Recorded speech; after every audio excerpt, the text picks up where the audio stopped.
Hey everyone, welcome back. In this video, I'll be showing you guys how to fix the DNB app opening.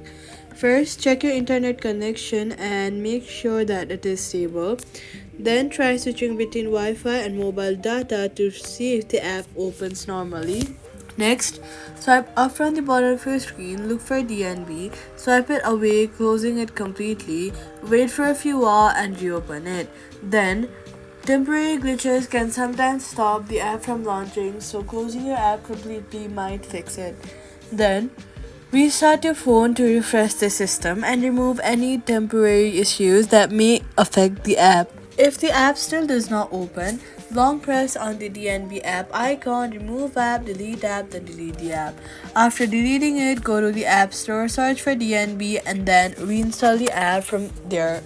If the app This will help remove the corrupted files.